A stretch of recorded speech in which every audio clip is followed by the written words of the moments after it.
여러분 혹시 전 해양수산부 장관이었던 윤진수 장관을 기억하시는 분이 계십니까? 가족 아니면 아마 기억 못하실 겁니다. 근데 이런 그를 표현한 수사어고를 제가 말씀드리면 분명히 이 중에 한두 분 정도는 기억하실 것입니다. 웃음 한번 잘못 웃어서 장관 자리에서 쫓겨난 사람이라고 하면 그때 그 일이 있었지라고 꼭 기억하시는 분이 계실 것입니다.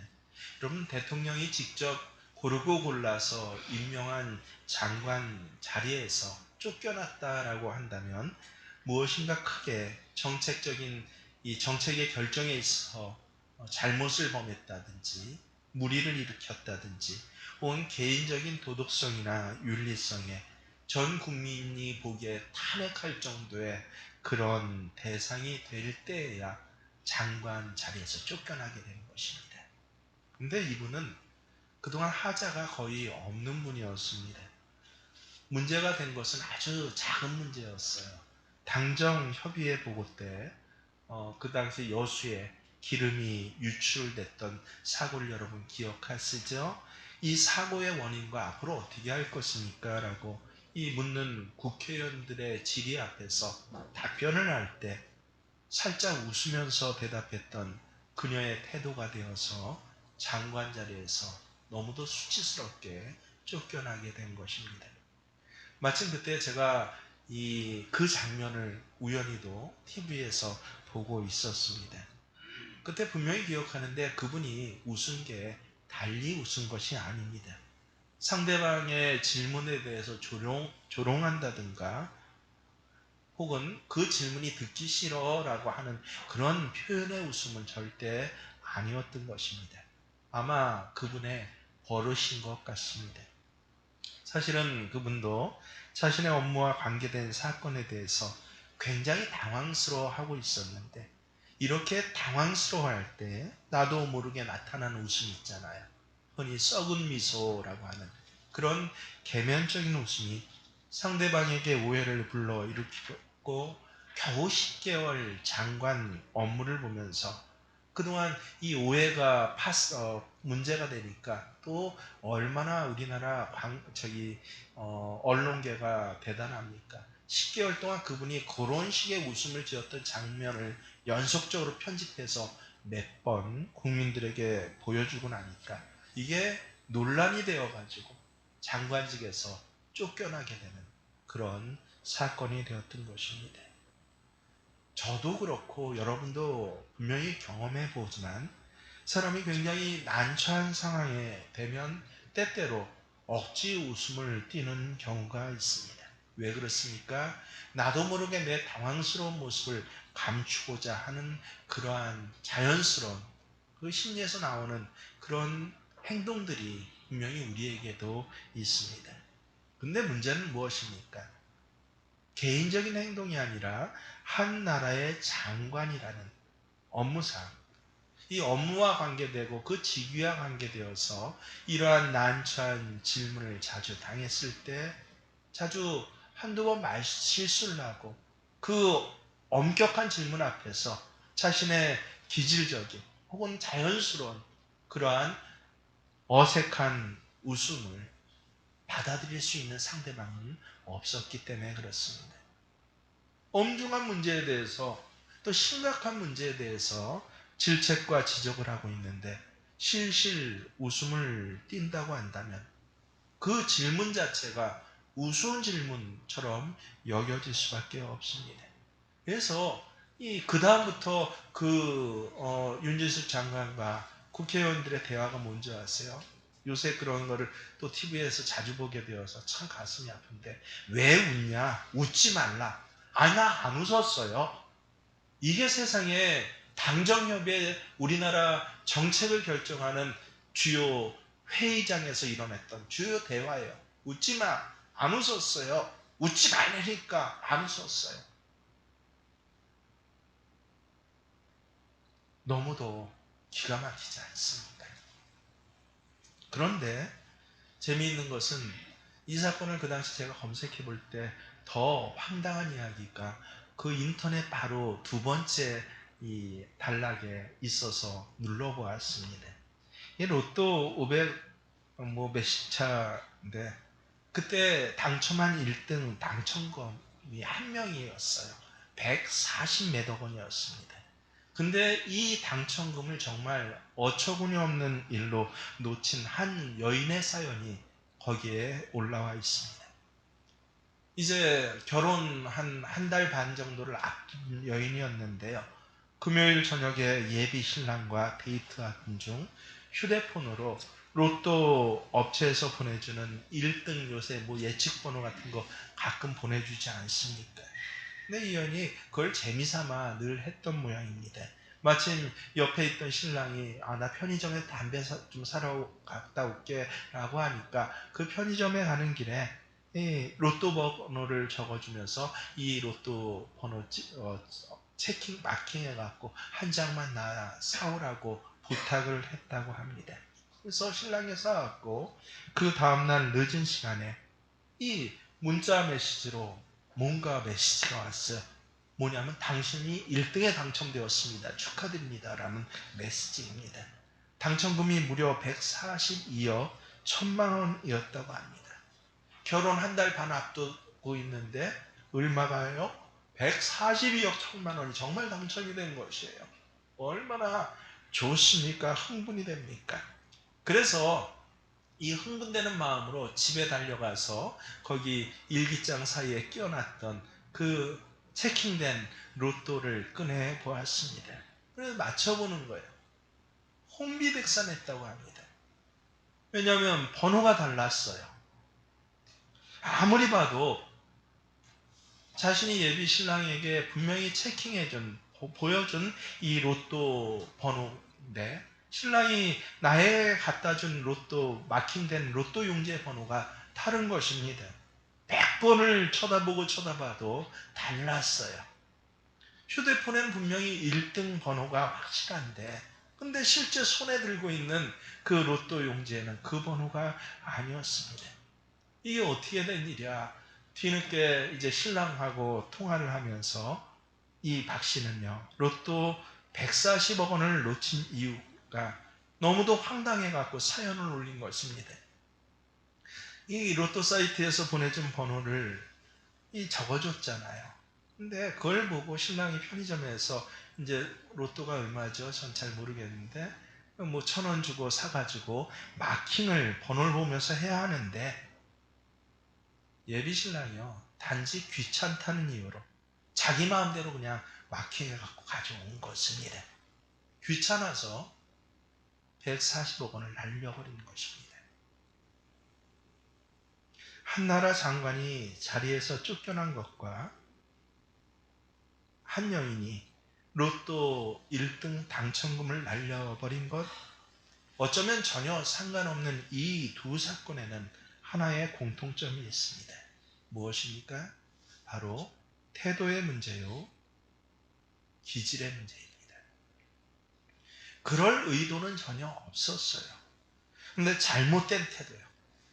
엄중하고 심각한 사건 앞에서 당황스럽지는 했지만 습관적으로 웃음을 띠고 그대로 내 가진 그런 어떤 버릇처럼 답변을 해서 참혹한 재난 사고를 가볍게 보일 수 있게 한 장관의 잘못된 태도. 사랑스러운 예비 신부가 부탁한 일이 그냥 로또 한 장 사오는 하찮은 일이라고 생각해서 귀찮게 대충 얼버무리고 나서는 마치 약속을 지킨 양, 그 예비 신부가 부탁한 것을 해온 양, 이 로또 용지를 가져다 준 신랑의 잘못된 태도가 그들에게 굴러 들어오는 복을 발로 차버렸던 이 사건은요, 결국 같은 사건입니다. 저는 세상에서 성공적인 삶을 살아가려면 태어날 때도 요새 뭐 금수저라고 하는데 뭐 그런 어떤 신분이나 가진 것 떠나서 태어날 때 건강하게 태어나는 것 굉장히 중요하다고 생각을 합니다. 근데 더 중요한 것은요, 건강한 교육을 받는 것에 있다라고 저는 믿습니다. 어떤 사람이 한 사회에 있어서 가치 있고 스스로도 행복하고 다른 사람도 행복하게 해주는 사람이 되기 위해서는요, 먼저는 사람들에게 그의 자질을 인정받아야 되는데, 자질은 어때요? 타고나는 것 아니에요. 하나님께서 그렇게 만드시지 않았어요.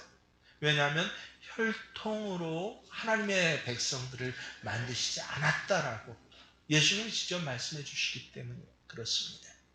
우리는 DNA적인 어떤 유전자적인 그 전이들, 그리고 그 물림들에 대해서 굉장히 중요하게 생각하는데, 물론 그러한 부분이 있습니다. 하지만 더 중요한 것은 무엇입니까?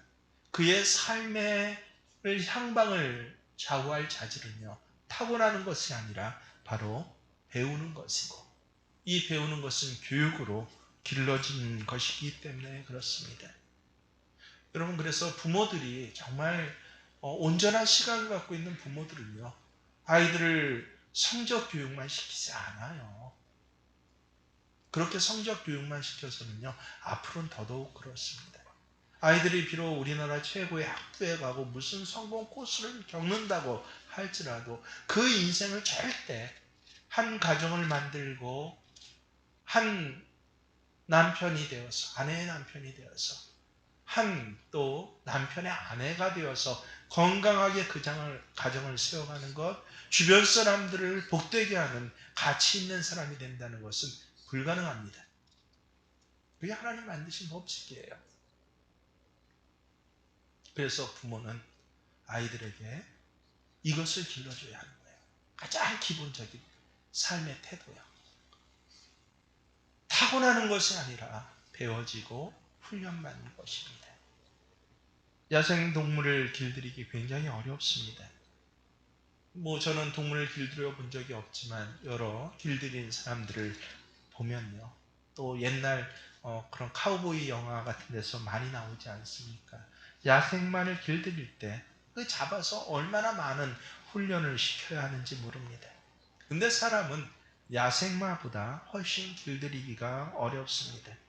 사람은 오랫동안 교육과 훈련을 통해서, 그래서 그것이 배워져야, 이른바 배워져야 돼요, 여러분. 배워져야 한 사회에 가치 있는 구성원이 될 뿐만 아니라, 더 중요한 것은 하나님 앞에 쓰임받을 수 있는 사람이 된다라고 하는 것입니다. 교육이나 훈련을 받지 않은 사람은요, 정말 함부로 행동하기 때문에 그가 그 주위에 사람들에게 복을 유통시키고, 아내를 행복하게 해주고, 남편을 자랑스럽게 해주고, 자녀들에게 자긍심을 심어주는 부모가 된다라고 한다는 것은, 그것은 아예 없는 일입니다. 기억하십시오. 왜냐하면 하나님께서 그렇게 정하셨어요. 영적 세계에서는 더욱 그렇습니다. 우리가 이 세상에서 하나님의 복을 얼마나 풍성하게 누리느냐 하는 것은 바로 내 안에 있는 기질과 태도의 문제입니다. 우리에게 있는 기질이 하나님께 순종하는 기질로 교육을 통해서, 배워짐을 통해서 변하는 만큼 우리는 복을 받을 수 있습니다. 하지만 어떤 사람의 기질이 영적으로 끝까지 어때요? 자신의 고집, 자신이 갖고 있는 습관적인 그러한 모습들을, 예를 들어서 계명적인 웃음과 같은 그러한 영적인 태도를 짓는다라고 한다면, 귀찮아서 그냥 내 나름대로 마킹하고 그 기준을 세운다라고 한다면, 더 나아가서 거역하고 하나님을 대적하는 자리에까지 이르게 한다면, 그는 결코 아무리 오래 신앙생활 했어도 하나님의 풍성한 복, 건강한 복을 누릴 수 없습니다. 오늘 주시는 말씀 시편 95편입니다. 배경이 언제인지 아세요? 이스라엘 백성이 출애굽하고 광야 40년의 그 배경이에요.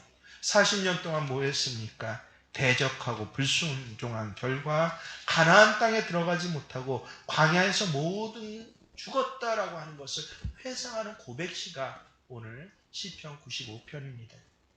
근데 놀랍게도 이 시는 광야에 있을 때 쓰여진 시가 아닙니다.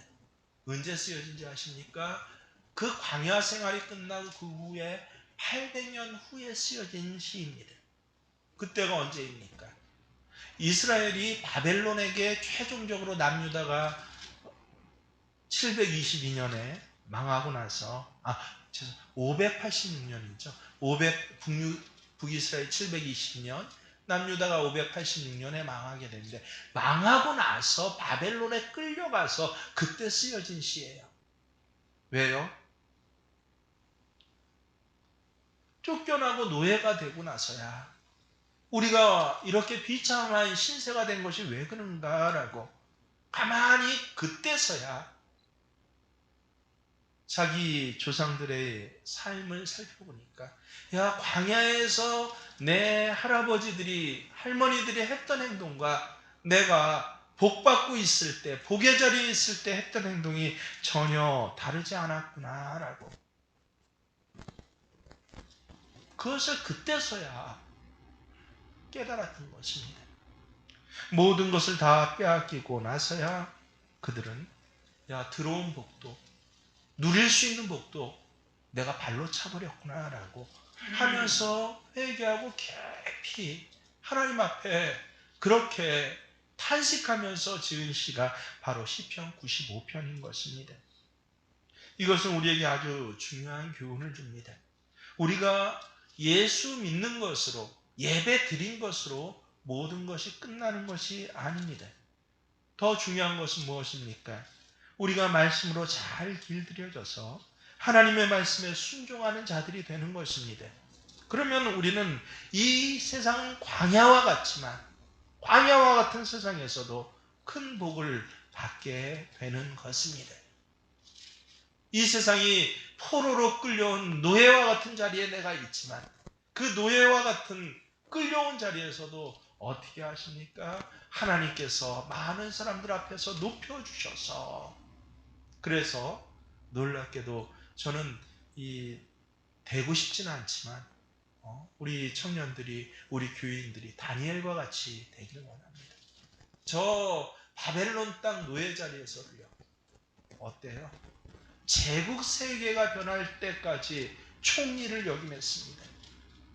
다니엘은 안 한다라고 그렇게 살해를 하고 내려왔는데도 제국이 바뀔 때마다 그 제국의 왕들이 가서요. 그래서 어때요? 당신이 총리를 맡아주셔야 됩니다. 라고 강국하게 머리 조아리고 또 조아려서 그래서 새 나라가 아닙니다. 세계의 제국, 바벨론과 파사, 페르시아입니다. 메데와 페르시아입니다.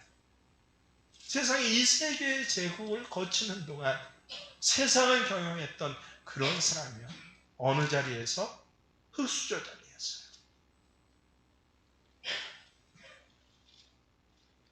그런 큰 복을 받게 될 것이다 라고 하는 것입니다. 여러분 다니엘을 보십시오. 다니엘에게 앞에 웃음 한번 잘못 웃어서 쫓겨난 장관이 윤모모 장관, 제숙장관이었다고 한다면요. 다니엘에게 붙여진 수사는 무엇입니까? 뜻을 먼저 정해서 하나님께서 높이 쓰여준 사람. 근데 뜻만 정했습니까? 언제나와 같이 창문을 열어두고 여호와의 성전을 향하여서 기도하던 사람.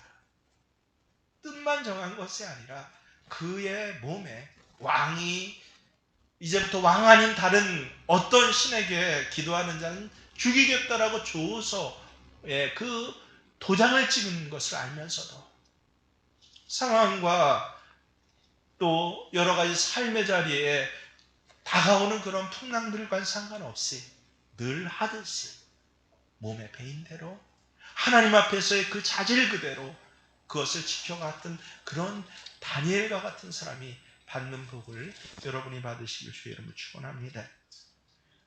근데 오늘 또 95편 시는요. 전통적으로 예배시라고 불려집니다.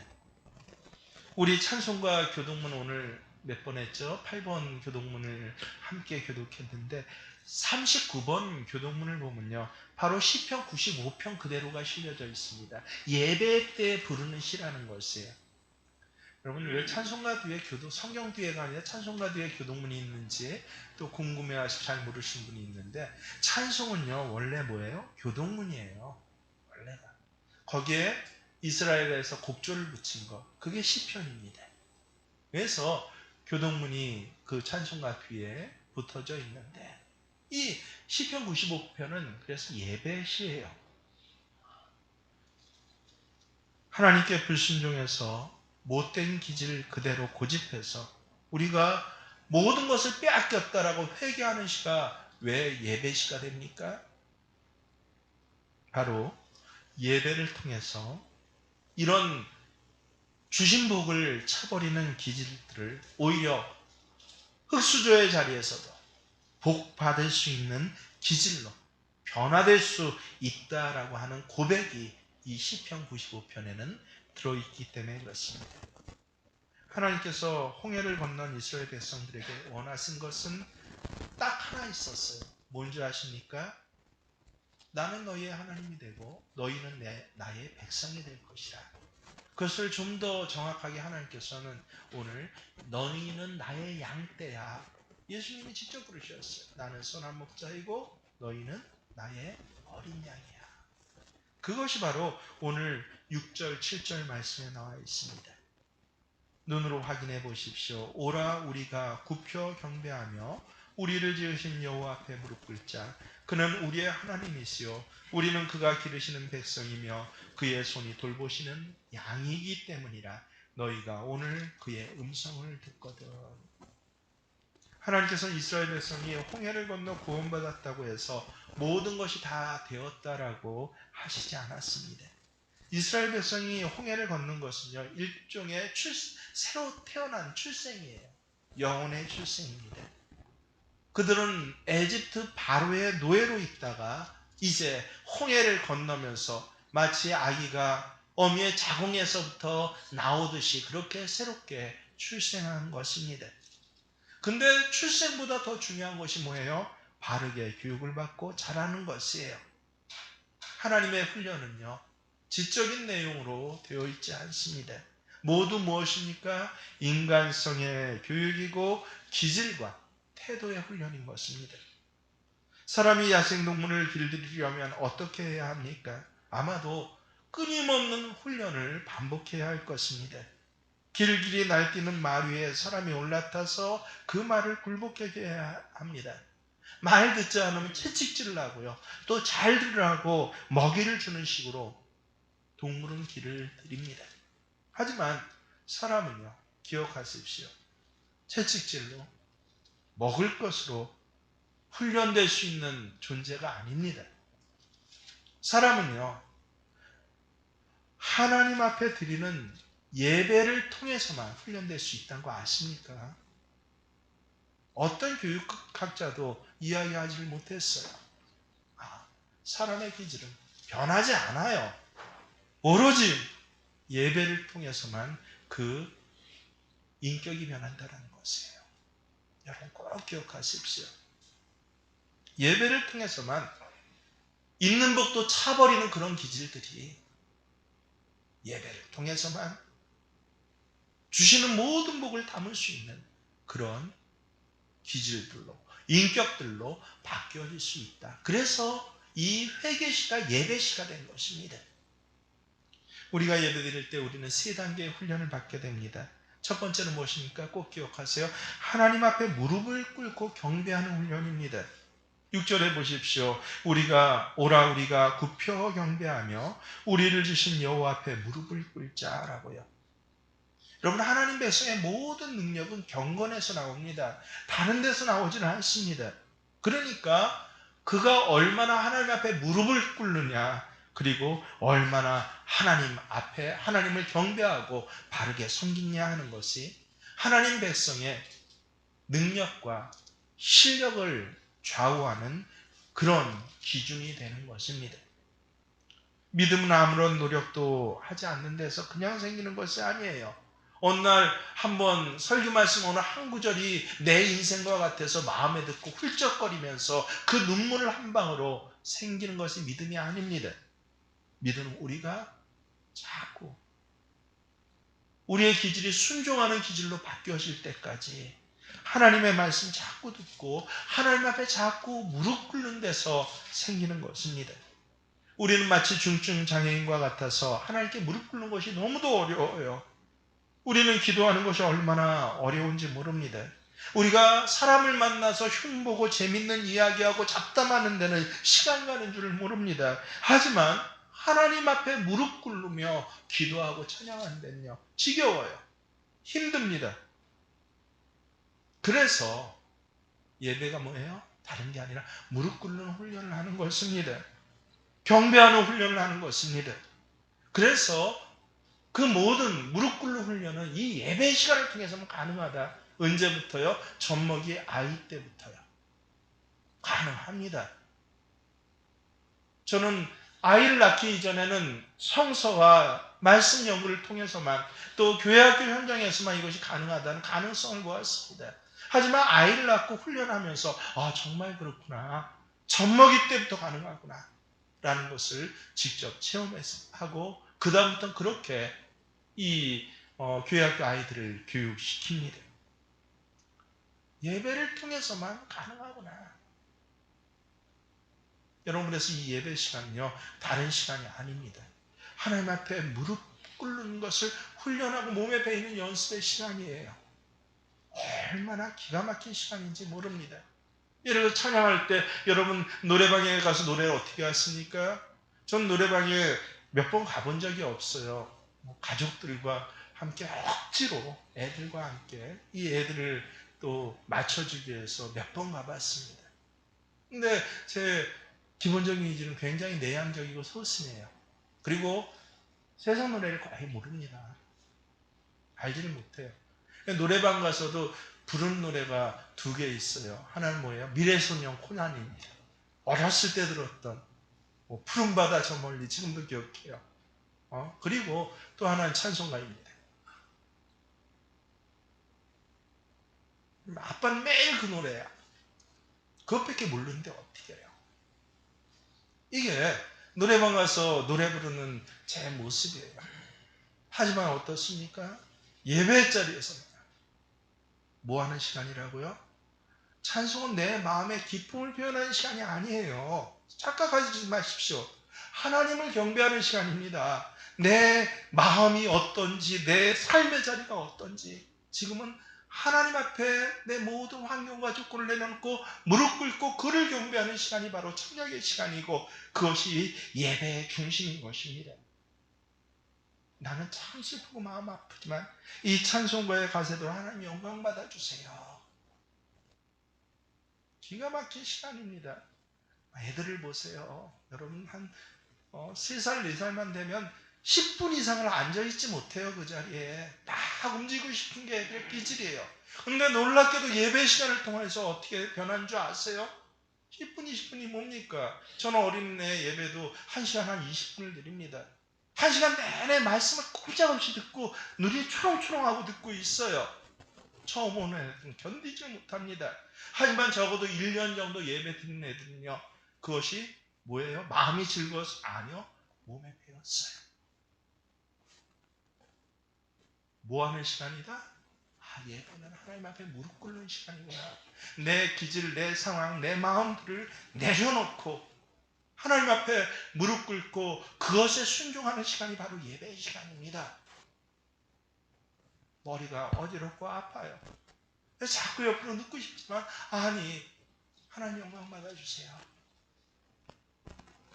일주일 내내 집안에서 일이 있었어요. 심각하게 문제가 있었습니다. 들어올 때 예배 전에 들어올 때 너무 가슴이 아파서 눈물 뚝뚝 흘리면서 그러면서 하나님 하고 들어왔어요. 하지만 이 예배 시간을 통해서는 어때요? 아니 내 상황에 하나님 영광 받아주세요 하고 무릎을 꿇는 시간이에요. 찬양 부를 때 그래서 어떻게 부른다고 했습니까? 우리 다 알죠? 뭐예요? 다른 거 다 빼놓고 또 목젖이 보이도록 나는 노래 부를 때 웅얼웅얼해요. 속으로 부릅니다. 아, 오늘은 기운이 없어갖고 소리가 뭐 나지를 않네. 맞아요. 하지만 예배 시간은 어떻다고요? 하나님 앞에 무릎 꿇는 시간이에요. 목젖이 보이도록 크게 소리 높여서 하나님을 찬양하는 시간.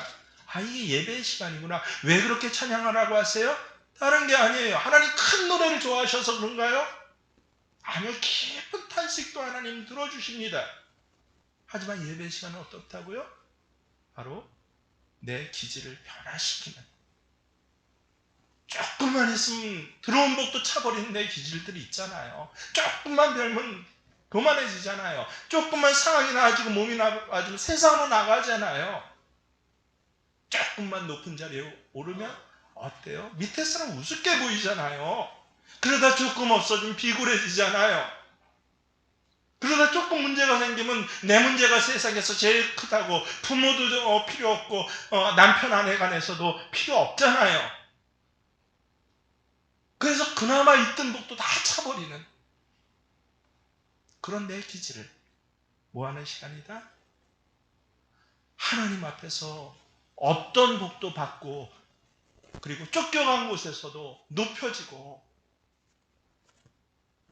몸이 약하고 아픈 가운데서도 말과 경주하여도 지치지 않는 하나님의 기질로 바꿔주시는 시간이 바로 예배의 시간이구나.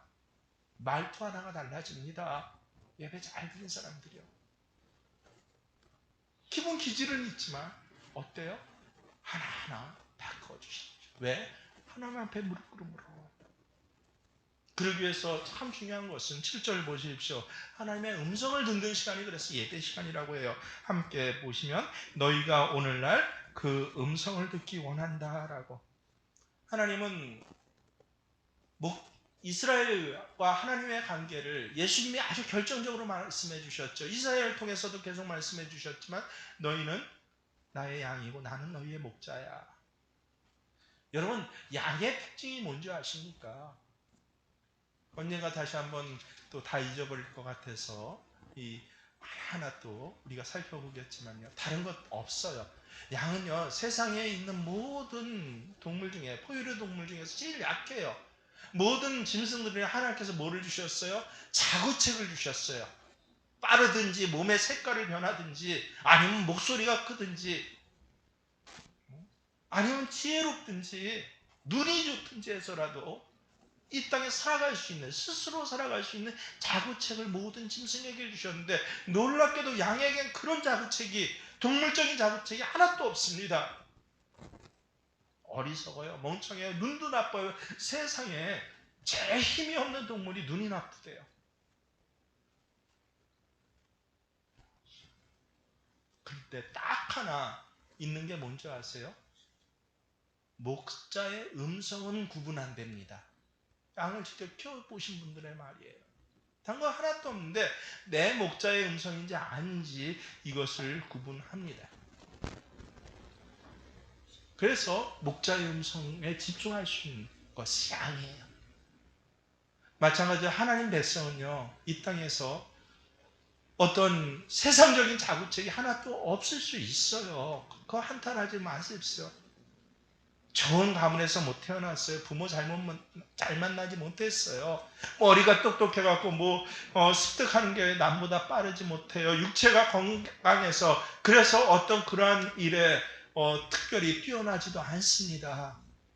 계산이 빨라갖고 돈이 보여지지도 않아요. 여러분, 돈 많이 버는 사람들은 돈이 보여져요. 저는 그런 분들을 몇 분 만나요. 공통점이 길을 가면 돈이 보인대요. 산을 보면서 돈이 보인대요. 근데 그것도 안 보여요. 그렇다고 나한테 어떤 특별한 자구책이 있느냐? 가만히 봤더니 있었으면 좋겠다라고 생각하는데 그렇지 못해요. 근데 하나님은 우리를 뭐로 원하신다? 너희는 내 양이야. 너희가 내 양이 되면 나는 너희의 목자가 될게. 그래서 그의 음성을 듣기를 원하노라. 이건 단 하나예요. 양이 이 땅에 살아갈 수 있는 방법. 또 오늘날까지 멸종하지 않고 남아있는 유일한 그 원인이 무엇이에요? 목자의 음성을 들었을 때. 철저하게 음성 듣는다는 것, 하나님 의지한다는 것이에요. 꼭 기억하십시오.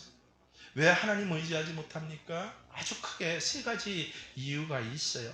첫째는요, 세상과의 관계를 끊어내지 못해요. 여러분, 예배 시간에 우리는 음양으로 하지만 땡 하고 종을 치죠. 그 뭔 의미입니까? 멋으로 그렇습니까? 아니에요. 철저히 예배학적인 기준입니다. 땡 하고 종을 치는 순간, 야, 이건 분리야. 이제 이 땡 시간 이후부터 뭐예요? 하나님의 시간이라는 거예요. 하나님의 장소라는 것이에요. 세상과 분리됐다는 것입니다. 밖에서 바로 저 문을 열고 들어오기 전까지 어떤 일이 있었든지 이제부터 뭐예요? 하나님의 시간이고 이제부터는 내 초점은 하나님이 하시는 말씀에 있어 라고 하는, 그래서 땡이에요. 기억하십시오. 왜 하나님의 음성이 안 들려요? 세상과 끊어내지 못해서 그래요. 야, 끝나고 뭐 해서 나간, 오늘, 야, 오다가 그 기분 나쁜 일이 지금까지 내 마음을 치유하고, 예배 시간에 끝나고 뭘 해야 할 일들이, 그게 내 마음에, 절대 하나님의 음성이 들리지 않아요. 그래서 이것은 훈련받아야 됩니다. 철저하게. 두 번째는, 하나님이 나보다 똑똑하십니다. 하나님이 나보다 옳습니다를 인정하지는 않아요. 이 문제에 대해서 나는 이렇게 생각하지만, 하나님 주시는 말씀 들려주세요 라고 할 때 말씀을 들려주시거든요. 근데 내 의견, 내 고집만 가득 차 있어요. 이 지금 문제 이걸 어떻게 해결해야 돼? 내 감정에 가득 차 있습니다. 야, 이거 직장의 문제, 당장 나가라고 하는데 어떻게 해야 돼? 예배 시간 뭐예요? 그럼 모든 문제거리와 분리돼서 하나님 말씀해 주세요 라고 주의 음성에 기울이는 시간이 바로 예배 시간이고, 그 이유가 뭡니까? 하나님이 나보다 옳고 하나님이 나보다 힘이 세고 하나님이 나보다 지혜롭다는 것을 인정할 때에만 그것이 가능해요. 음성이 들려져요. 그렇지 않고 어딘가 내 생각, 내 기질이 있다면, 여러분 10년을 예배드리고 52주 내내 말씀을 들어보십시오. 절대 하나님의 음성 들려지지 않습니다. 웃긴 예화나 한두 개 생각하고 나고요. 1년 내내 예배드리고도 기질은 어때요? 말투 하나, 쓰는 단어 하나 바뀌지 않습니다. 교회에서는 집사님, 권사님, 장로님으로 저 교회 터줏대감이야 라고 하는데 그의 영적 기질은 어떻습니까? 지금 응앙하고 나온 출생아보다 못해요.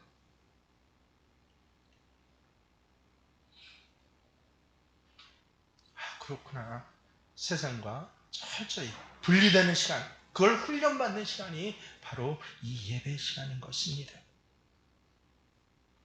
여러분 꼭 기억하십시오. 그 무엇보다도 하나님을 이 시간 가장 의지하는 시간이 바로 예배 시간입니다. 그래서 예배 시간은 뭐예요? 보복을 받을 수 있는 그릇을 만드는 시간이에요.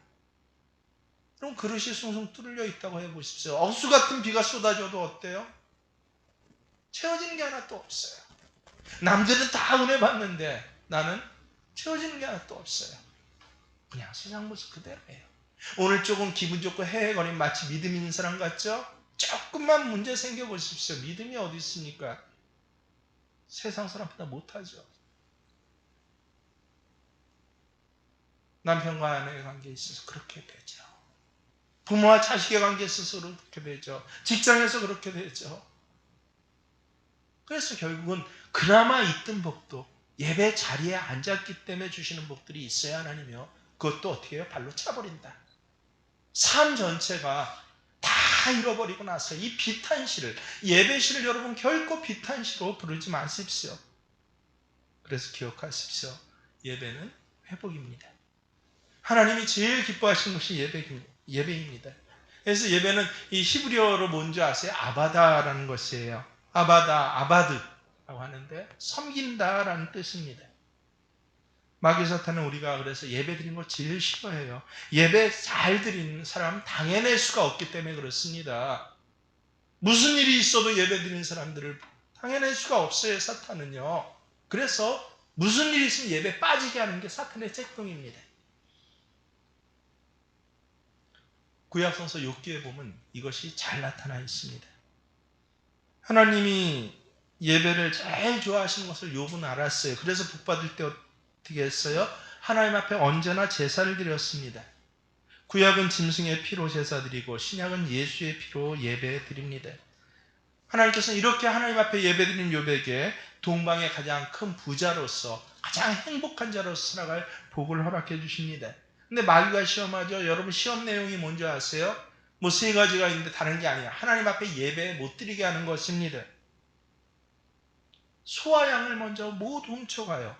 양이나 소가 없을 때 구약에서는 제사를 결코 드릴 수 없어요. 마귀는 예배 못 드리는 원초적인 그 요소로 가장 먼저 한 일이 소와 양을 훔쳐가는 일이었습니다.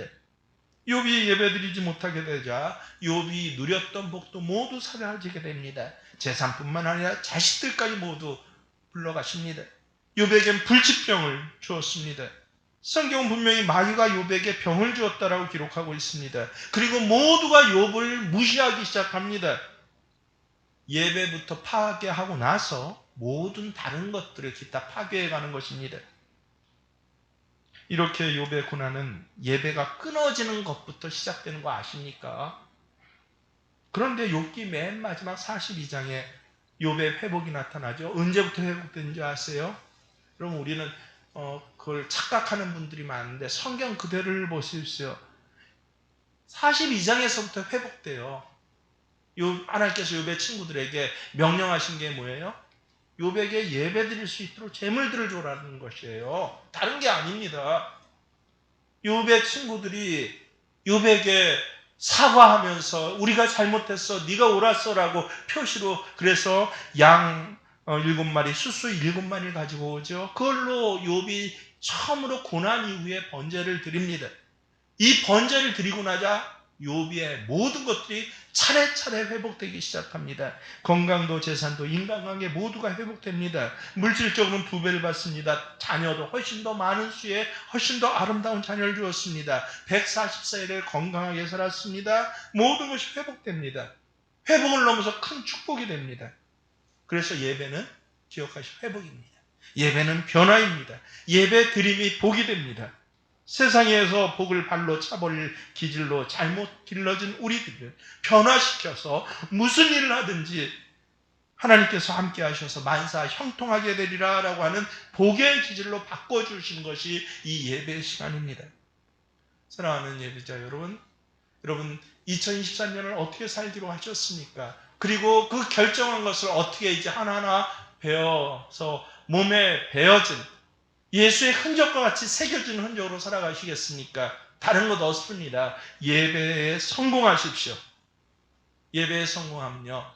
2023년을 성공할 뿐만 아니라 여러분 인생에 성공할 것입니다. 예배의 우선순위를 두고 평생의 길을 걸으십시오. 온전한 예배로 신령과 진정으로 주를 예배하시기를 바랍니다. 그럴 때 23년도가 분명히 광야가 될 것이라고 제가 말씀드렸죠. 올해 들어와서 여지껏 겪어보지 못했던 그런 광야 생활을 경험하게 될 것입니다. 그런 바벨론의 포로 생활을 경험하게 될 것입니다. 그럼에도 불구하고 바로 그곳에서 예배를 통해서 하나님께서는 오히려 여러분을 더 회복시키시고 평안케 하시고 관계가 새롭게 되게 하시고 은혜 위에 은혜를 부어주실 줄 믿습니다.